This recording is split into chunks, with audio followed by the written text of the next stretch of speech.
Greetings and welcome once again to my podcast known as Faith to Live By. I'm Pam Christian, the researcher, writer, producer, and host of this weekly show where we explore current world events from a biblical and prophetic perspective so we, as God's children, can know how He wants us to respond. Before I get into today's content, I want to thank all of my listeners from around the world. It is so gratifying to see the parts of the world where you live. Lately, there's been an upsurge of listeners in Kenya, Uzbekistan, Iraq, Pakistan, Vietnam, Singapore, Japan, and Canada, which is really encouraging. At this point, I have listeners in 54 countries with the United States, India, Argentina, Brazil, Bangladesh, Australia, Mexico, Colombia, Chile, Morocco, South Africa, United Kingdom, Bolivia, Indonesia, Lebanon, Peru, Guatemala, Ireland, Venezuela, and Tunisia on the list. Wherever you live, I want to thank you for letting me be part of your quest in knowing the truth concerning world events and discerning what events mean in terms of the plans of God for all of us. This has been another wild week of unexpected and conflicting events concerning the Middle East, replete with inconsistent news reports circulating. More than ever, we are hearing claims and stories pushed as breaking news that are obviously propaganda pieces, and that's got to be expected since the deep state globalists are losing all the ground they had gained toward meeting their goals for world control by 2030. With the knowledge that what is actually occurring on Earth is a spiritual battle being played out in the natural, we can be comforted in knowing God is intervening in the affairs of mankind, pushing back the evil that has been perpetrated by humans who knowingly or unknowingly are actually doing the devil's business. God has been exceedingly gracious with His prophetic words through His trusted prophets, providing warning after warning to people in all positions of power who have been perpetuating evil to repent before the time of God's grace for them to do so is expired. Many of the prophecies I have shared since 2020 when I started this podcast have been fulfilled, and as we observe world events, we can know many more are imminently to be fulfilled. I'll be sharing some serious yet hope-filled prophecies toward the end of this program. With today's podcast, we'll first learn from Promethean Action's perspective how what has transpired in the Middle East is not about Iran. Next, we'll explore more about China's relationship with Iran and how the actions of the United States impact China. And then we'll learn more from my guest, Jekielek, about China's dark secrets and abominable treatment of the people at the whim of China's self-appointed elite as part of their 40 to 50-year quest to be the world's superpower. An area of expertise for the founders and staff of Promethean Action is what they call the British Empire. For clarity, they see the British Empire not as an historical entity, but a current shadowy globalist onslaught or oligarchy that never ceased to exist. They see the British Empire as the primary adversary to American sovereignty and the driving force behind global elite control, working against nation-states in favor of technophilic or anti-growth agenda. This definition frames modern geopolitical struggles as an ongoing fight against a continued form of British imperial power rather than just an international geopolitical competition. Nations aligned with globalism are often found in the developed world, particularly Western Europe, parts of North America, and parts of East Asia. Core proponents of globalism include the Netherlands, Switzerland, Belgium, Germany, France, United Kingdom, Canada, Singapore, Japan, South Korea, Spain, and Italy. Globalism also seems to be trending for the Philippines, India, and Indonesia. Globalism is supported by such institutions as the European Union, the World Trade Organization, and the United Nations. However, the actions of the United States under President Donald Trump are greatly impacting those nations who have previously aligned with the agenda of the globalists. And this is part of President Trump's strategy, albeit only part. As I've shared before, anyone who takes the time to read President Trump's National Security Strategy, published in December 2025, will have the greatest understanding. You'll find a link to the PDF in the show notes.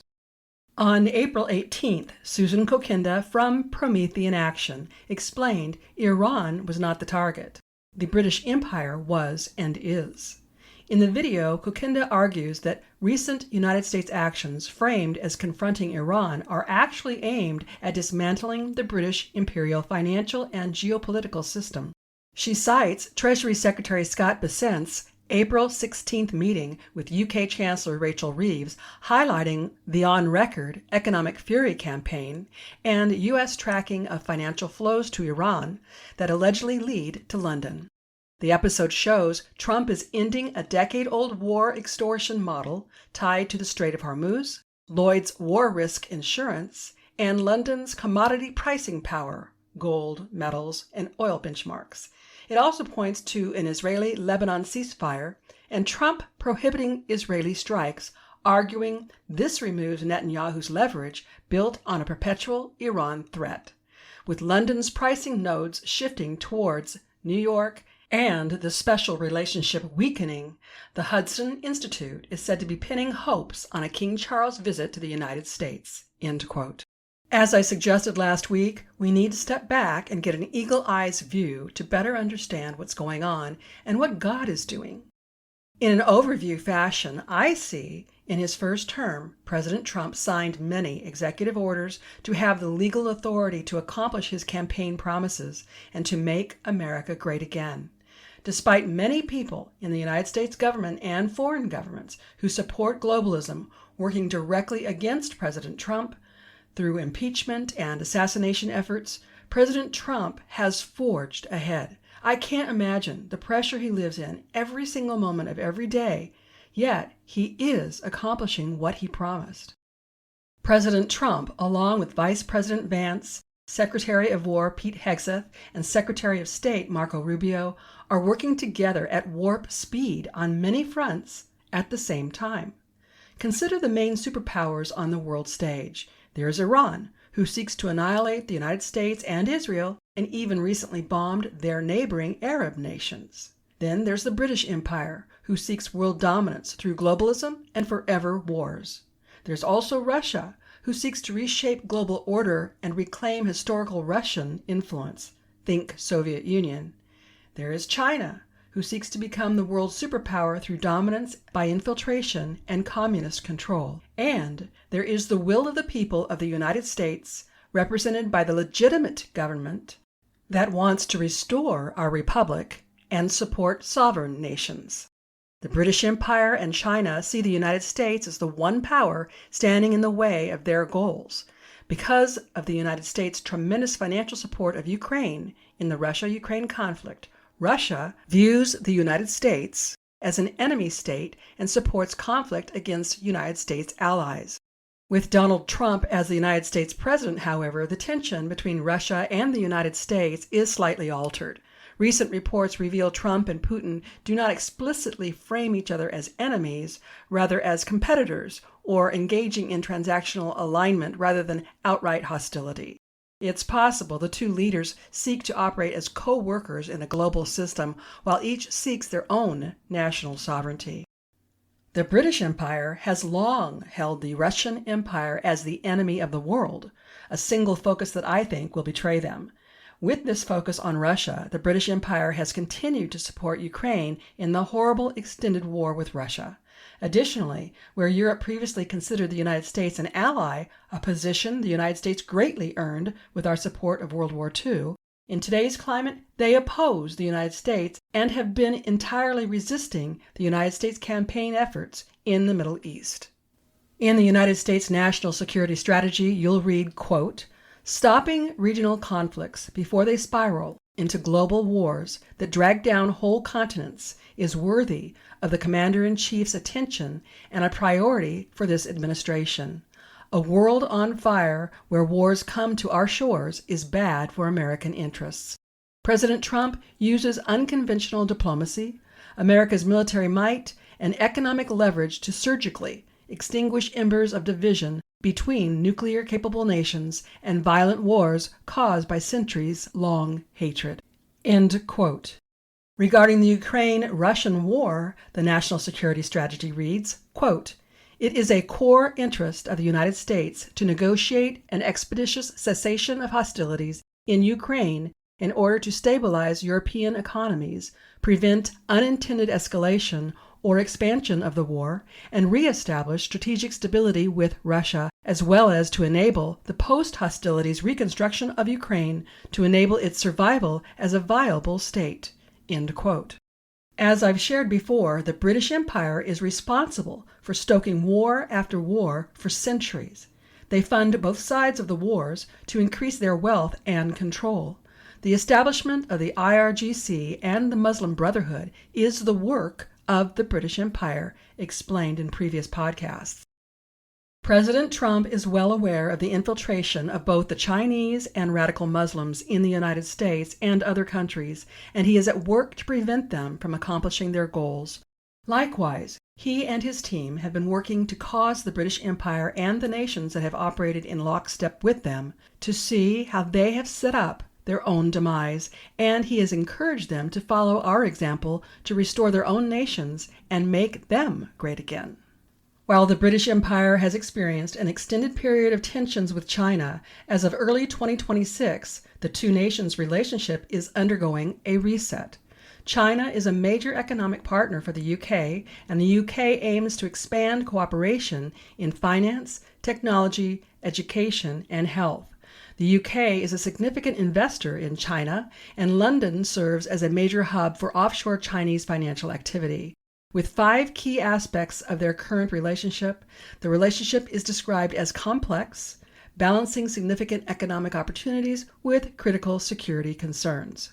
Susan Kokinda is correct. It is not about Iran. Iran is one way of defanging both the British Empire and China at the same time. Likewise, it was not about Venezuela. It was about Mexico and China. What will be next? I'm thinking either Ukraine-Russia war or Cuba and the Panama Canal. We'll see. World events are dynamic, ever shifting, requiring President Trump and his team to adjust their response. However, I see President Trump and those in his cabinet who are not of the deep state being true to what God has said he wants to do in the world. Read the United States National Security Strategy to understand the bigger picture. It's only 33 pages, and it, along with understanding the prophecies God has given, revealing his plan to free all of his children in the world today while dealing with evil, will give you great hope, joy, and peace. The United States' action against Iran not having nuclear capabilities directly benefits the world. Additionally, China is adversely impaired by threatening China's energy security, increasing shipping costs, and risking its significant investments in the Middle East. As China imports substantial, greatly discounted oil from Iran, United States sanctions and blockage of the Strait of Hormuz create economic volatility and threaten a major supply chain. Specific to China, in addition to the impact confronting Iran has, the United States is countering China's expansion through a combination of export controls, investment restrictions, and diplomatic pressure to limit Beijing's access to advanced technology, particularly in semiconductors and AI.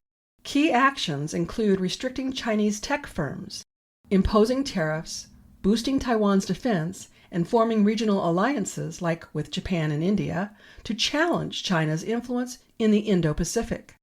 I hope you're able to see the amazing progress President Trump and his team are making, first for America, and by extension, other nations of the world, with simultaneous actions that have multi-layered goals. The next segment of today's podcast is my interview with Jekielek to help us further consider China and the motivations of the CCP. Jan is a documentary film producer and a best-selling author and senior editor of the Epoch Times, who is very well versed about the entire China connection. Now here's part 3 and the final part of my interview with Jan Jekielek.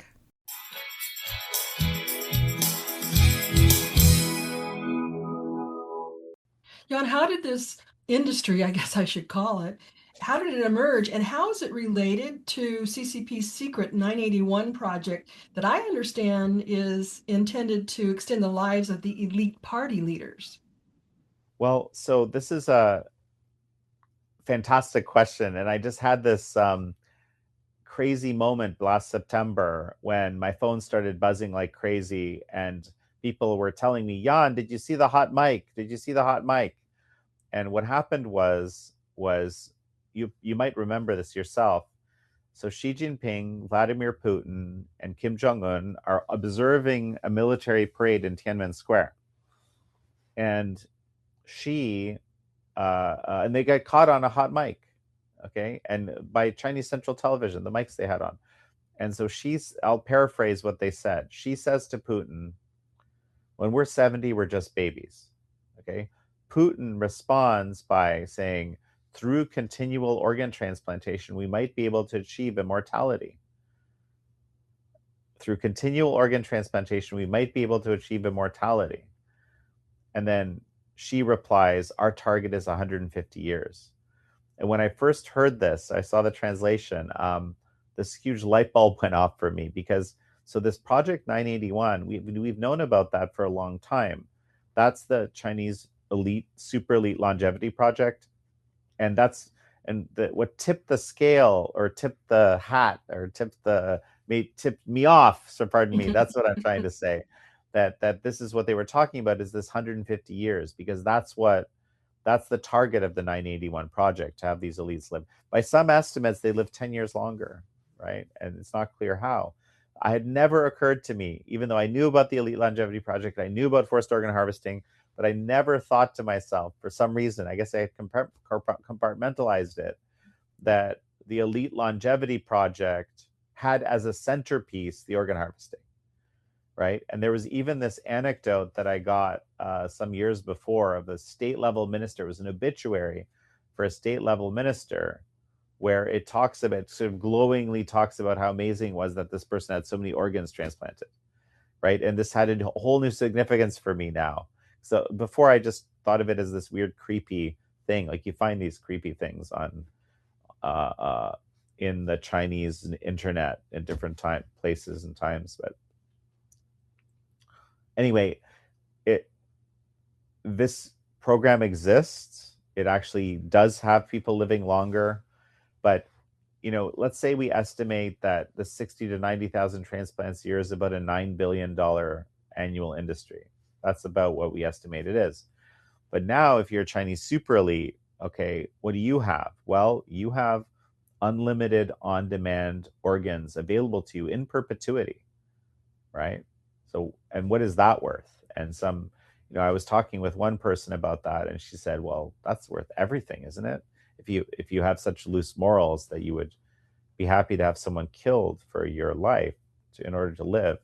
I mean, I mentioned, just I thought of this again, but if you remember, I don't know if you read the Harry Potter series, but yeah, there's the evil wizard, right? He basically, he splits his soul and hides different parts of it so that he can't be killed, basically. But to achieve that splitting, every time he has to kill a life. Wow. The cost of splitting that soul means someone has to be killed. And so he doesn't mind because has this total lack of morals and psychopathic character. And so that's what it reminds me of, that you're kind of saying, well, it's okay, I'm going to live. How many people have to die for me to live? Well, it doesn't really matter, does it? Because I have unlimited. Mhm.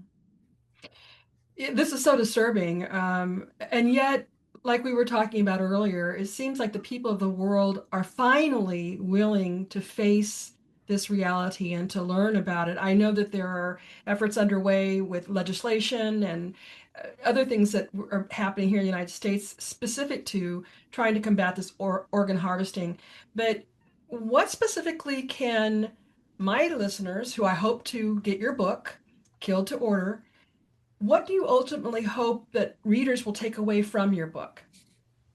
Excellent question. Well, and just to qualify, if people are interested in getting it, there's the quick link for that is killedtoorder.com. That takes you right to the Amazon link.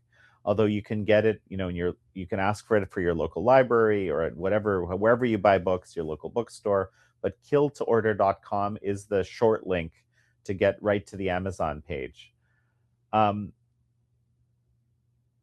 Number one, of course, I'm hoping that people understand this is real, but I think that seems to be something that most people are ready to do, and once they grasp it, they're ready to understand that.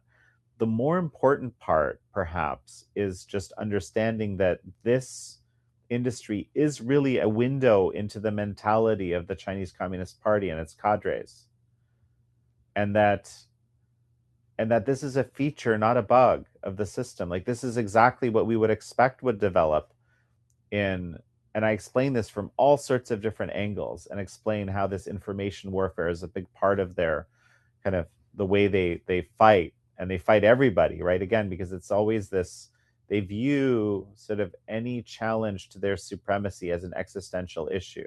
That's why they destroy all civil society that's developing in the country. It creates its own problems for them. But so I think that's the real important take home, is that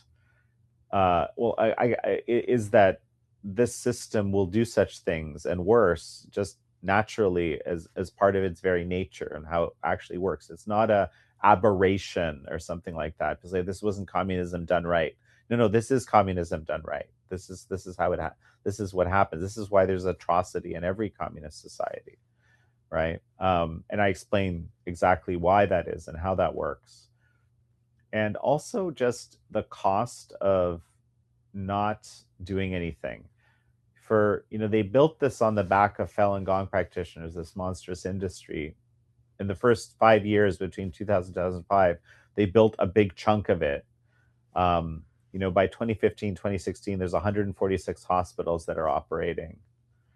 Actually, that 60 to 100,000 now number, that was the number that Ethan Gutmann, who was a hero of this research around this issue, he defended that in front of Congress. I believe that was in 2016, that number, under oath. And that was when there were 146 hospitals doing this. Right around that time, they added the Uyghur Muslims as a second group to be used for these organ transplants. They dehumanized them, and they incarcerated 1 million plus of them. And that in Xinjiang, which basically functions like a police state in its entirety, they actually blood type and tissue type people in their homes. It's like a whole system. So, but because no one really did anything, no one challenged this in a very meaningful way for 14 or 15 years, they just picked and added another group. And I'm actually very concerned right now that I've seen this increased dehumanizing rhetoric against Christians, as the Zion Church, for example, has been rolled up, and there's, I think, still 18 pastors in prison. There's controls on the Catholic clergy that are being exacted, which is amazing considering there's still this Vatican deal, which doesn't make any sense to me. It's really crazy because even if you believed it was going to work some years ago, it's shown itself to be an abject failure. The sort of deal the Vatican made with the Communist Party to supposedly try to help Catholics, not be as persecuted, went the opposite direction. This increased dehumanizing rhetoric, which a number of human rights, religious human rights, Christian human rights activists have been agreeing with me about, like Bob Fu over at China Aid, this Midland, Texas ministry. I'm very worried that the regime might be looking for more people to add to this horrible industry. I can't say it for sure, but I do know that dehumanizing rhetoric is real, and many people are seeing it. It's increasing. So, the cost of not doing anything is multiple. One is that you become a party to a crime against humanity by, for example, training surgeons, which we do, some of them. We fund hospital research collaborations and partnerships and all sorts of stuff. We provide technologies and materials for transplantation. I mean, that's part of the cost of not saying anything, because people are like, well, why shouldn't I do that? Why can't we have these relationships? Well, it's because they kill people to order for transplantation. We shouldn't cooperate with that, right? But the other part is that it just spreads to other people, right? This is why there's a genocide convention, right? The idea is that when people you could debate whether this specific thing is genocide or not. There's some discussion to be had about that, because genocide is a very specific legal definition. I'm not talking about the way people use it colloquially. Any sort of a lot of people dying is genocide. It's not. It's very specific. It's trying to destroy a group of people specifically, right? and there's a very specific definition. It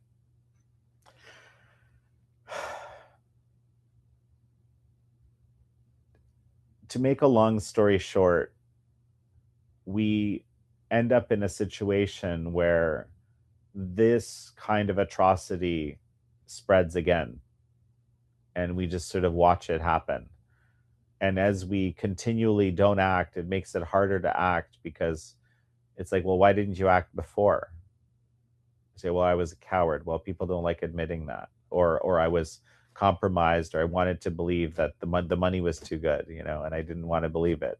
There's no real good answer for Right. not responding to atrocity and deciding to it later, right? So it's a very dark situation, and I think at the very least what we can do now is stop cooperating with the transplant industry in China in any way. I mean, that should be a kind of a no-brainer.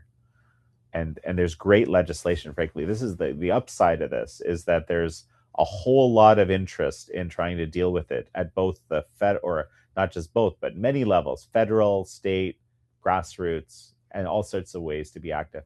In fact, in the book, I have a whole appendix committed to explaining what all those things are. I kind of bring it all in from other different parts of the book, and to make it simple for those that say, hey, what do I do? Well, there's a lot you can do. Here you go. Yeah. Well, that's one thing I always encourage my listeners to be engaged, because I have said more than once, the reason the world is in the mess it's in today is because Christians who have the authority and the power of Jesus Christ to resist evil, Christians have not done what we have been empowered to do. And I think we're living at a time where God is giving his people a second chance to go ahead and understand the truth, the progression of evil, and to finally stand against it as he has instructed us to, as he's equipped us to. And of course, that starts with spiritual battle through prayers and decrees and declarations, but it also means getting practically involved in what we can do in our sphere of influence.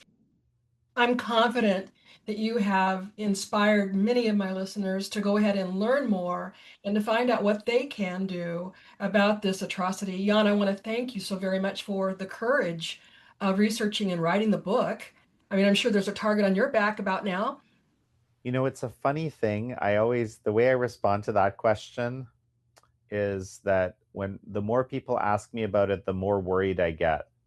But, it's one of these things where, of course, there's truth to that. But one thing that I do like to mention is that the people who are actually of Chinese origin, whether it's Han Chinese, the majority, or one of these 55 minorities that are in China, the Chinese Communist Party has this weird supremacist way of viewing the world, where it believes it kind of owns these people, and it takes particular affront when these people do something, right? So whatever risk I'm taking, that risk is multiplied many times for my, sort of friends who are actually Chinese who are doing this. And so I always think about that, because I feel like we should act, and there's always, anything you do has some risk associated with it.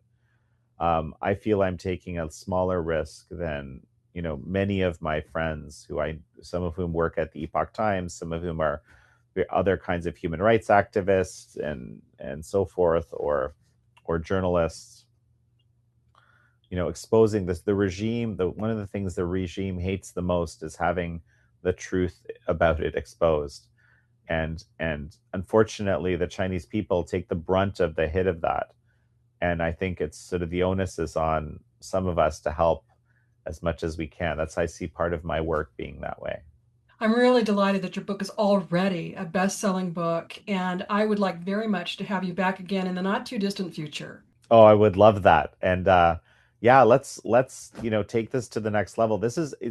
It's really interesting, because I feel like we can really kind of make a very real difference with raising awareness. This is one of these issues that, 100 calls to a senator's office makes a difference, right?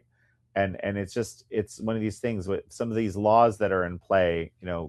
There's some that have passed the House near unanimously, a couple, right? So they're at the Senate now. I think that they get to the floor, they pass. This is the one of the most nonpartisan issues you can imagine, right? So it's just like raising awareness, getting the book to people, getting the book to libraries, reading it yourself, understanding the material. That actually plays a role in changing things. Absolutely. And so anyway, I'm so honored to be able to, bring this to a larger population of people, and your audience as well. It's killtoorder.com for those that might be interested in getting it quickly. That's the Amazon link. Of course, there's other places you get books, you can get it as well, but that's the quick way. Thank you once again, Jan, so very much. Thank you.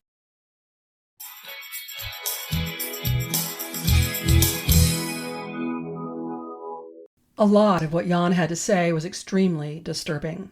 I don't know if you noticed, but towards the end, Jan gave a real deep sigh.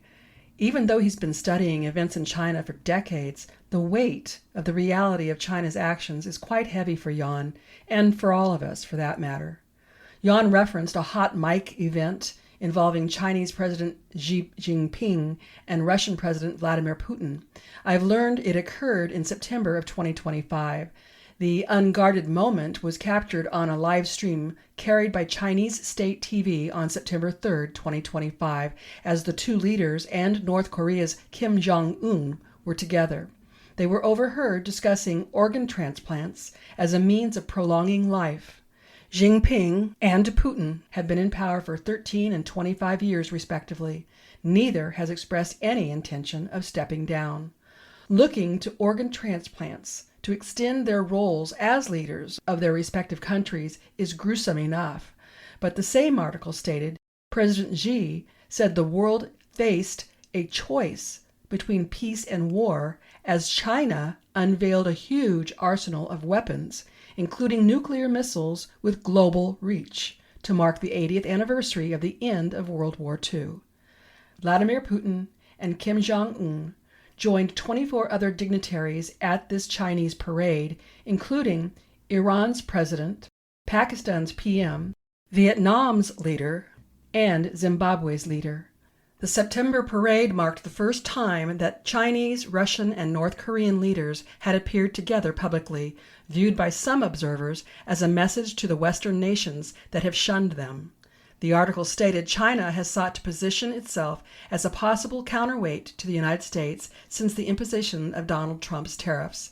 To that I say, China has been seeking that objective long before Donald Trump ever became president.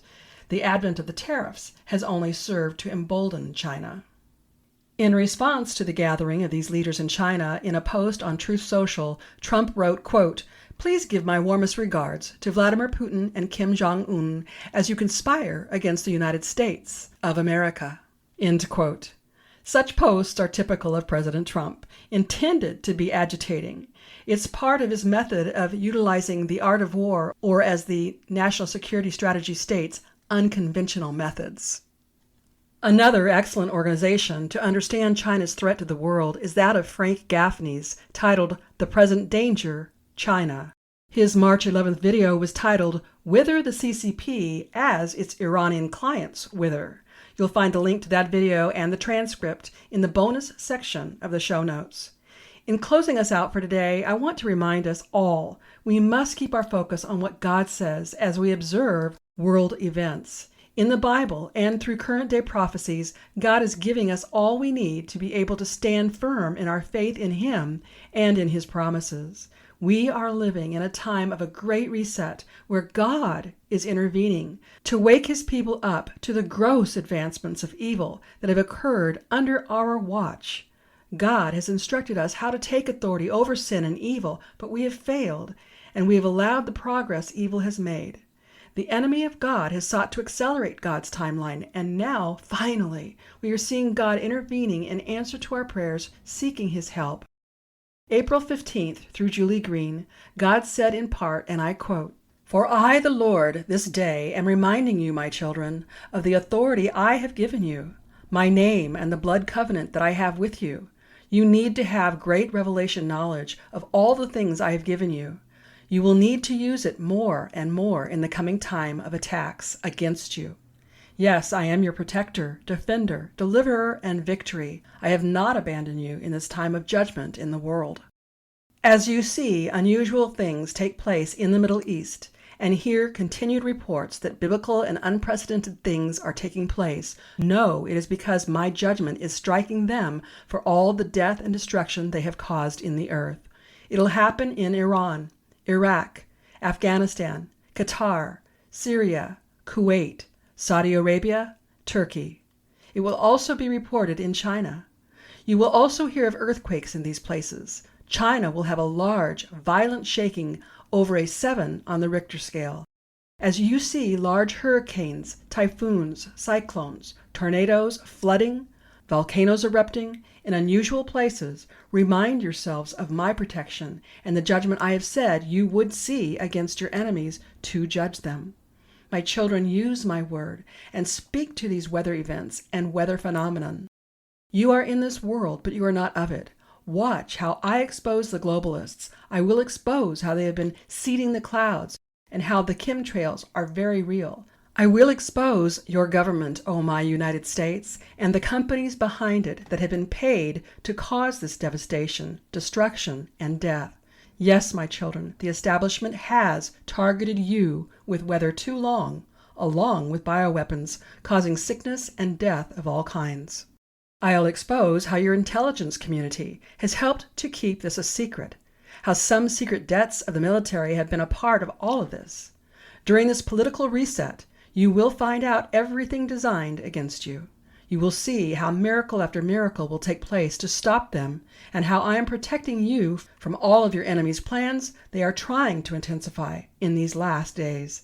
I will not let them have what they have desired and have planned for you. So stand, and you will see me protect this land and judge every enemy against my children, says the Lord of hosts." End quote. I encourage you to visit Julie Green's site and to watch her prophecies for yourself, and above all, compare what you hear from anyone against the written word of God, the Bible, and prayerfully seek the Holy Spirit to help you discern the truth, and then do what God reveals for you to do in partnership with Him to see His will done on earth as it is in heaven. Next week, I have Amanda Grace scheduled to be my guest. If you follow her, then you know she was recently invited to the White House at the Faith Office, located in the West Wing of the White House, at the specification of President Trump. I'll inquire of her about that so we can have some insider's understanding of just how President Trump interacts with the faith leaders and learn about some specific prayer efforts underway. We can also expect Amanda to highlight significant prophecies she's received from God and hear her interpretations and also directives for us so we can work directly in partnership with God. Now, I ask you to please listen to my closing announcements, and I ask you to take advantage of the many goods and services I bring you in an effort to at least cover the costs of this podcast. If you like what you hear from me with this podcast, I highly recommend my book series, my award-winning blog, and consider signing up for my certificate course in apologetics. My aim with that course is to help people learn how not only to use apologetics to share truth with others, but to help Christian leaders incorporate apologetics into their respective ministries so more Christians are learning how to share their faith. You can learn more by using the link in the show notes. For now, I offer my weekly podcasts, my blog, and bi-monthly e-newsletter at no cost. And certainly I have hard costs associated with doing all I do. If you've been blessed by my work and would like to help my work reach others, why not consider partnering with me? For as little as $10 a month, you can become a partner. Then together we can reach even more people for Jesus. Simply visit my Pamela Christian Ministries homepage and then click on the Give button at the top menu bar. Or if you prefer, you can go directly to the Give page using the link in the show notes. To become a partner, you can use my PayPal or Venmo account, but you will also see other ways you can support my work on that page. Whether you choose to become a monthly partner, give a one-time donation, purchase my books and products from my web store, or support my affiliate sponsors, anything you can do to help me continue this work would be greatly appreciated. And as always, your prayers and telling others about me and my ministry work is much needed. When it comes to my selection of affiliate sponsors, I first look for Christian-owned and operated businesses, and I make a point of personally using the products or services so I can fully endorse them. I seek sponsors that offer products or services you can get via the internet worldwide, and I specifically consider what is common to most people universally. So you'll find health, beauty, and wellness products through Dr. Zelenko's Z-Stack supplements and from QE Strong. Dr. Zelenko's Z-Stack supplements are truly amazing and are available to my listeners for a 5% discount per purchase or a 10% discount for a monthly subscription using the promo code FTLB. You may have heard my interview with Rob Renee about QE Strong. Discover the benefits of quantum energy to overcome all sorts of ailments. Visit QEstrong.com and use the promo code FTLB at checkout to receive your discount. Then my newest affiliate I'm really excited to bring you is Q Streaming. That's CUE Streaming Television. People with United States addresses can get over 3,000 channels, including live TV with streaming television without a contract. Get all of your local networks and favorite movie and sports and pay-per-view channels for about half of what cable costs. See the video promo link in the show notes to learn more. Affiliate sponsors only provide financial support to me when you purchase what they offer. So before you support Amazon or any other retailer, if I offer what you're looking for, please purchase through me. When it comes to special occasions, birthdays, or Christmas gifts, consider my books, jewelry, CDs, and more from my web store or any of the affiliate goods and services I offer. When you purchase from my web store, be sure to use the promo code TRUTH, TRUTH, to receive a 20% discount. Again, you'll find all the links in the show notes. If you like the content and resource material I bring you with this podcast, you'll find much more by connecting with me through my blog. In fact, my blog has been awarded 2 unsolicited awards for Christian content. And I'm also very active on social media. I can cover much more on social media than I can with this weekly podcast. And if you're not already subscribed, please subscribe to my complimentary bi-monthly e-newsletter. I offer encouragement, special offers, and one of my signature recipes with each and every edition. Yep, I'm a foodie and I love to entertain, which is why Faith, Family, Friends, and Food is a bonus segment of my bi-monthly e-newsletter. To receive even more, please be sure to check out my dedicated podcast listeners page, Beyond the Podcast. Here's where we can connect exclusively and you can download complimentary devotionals, resources, and more. On that page, I also ask you to help me learn more about you and what you want by completing the form visible once you scroll down that page. And something that is very easy for you to do and would mean a lot to me is for you to rate, subscribe, or comment on this podcast according to what your preferred listening platform allows. You know how it works. The more likes and subscriptions to this podcast, the more opportunity we have to expand the listening audience. And that means we can reach more people with the gospel message of Jesus while helping people learn how to better apply their Christian faith. I hope you'll join me next week and tell your friends and family to listen right here on Faith to Live By, where we learn how to gain spiritual victory over life's issues. Until next week, I'm Pam Christian, asking you to remember Christ died for us. The least we can do is live for Him.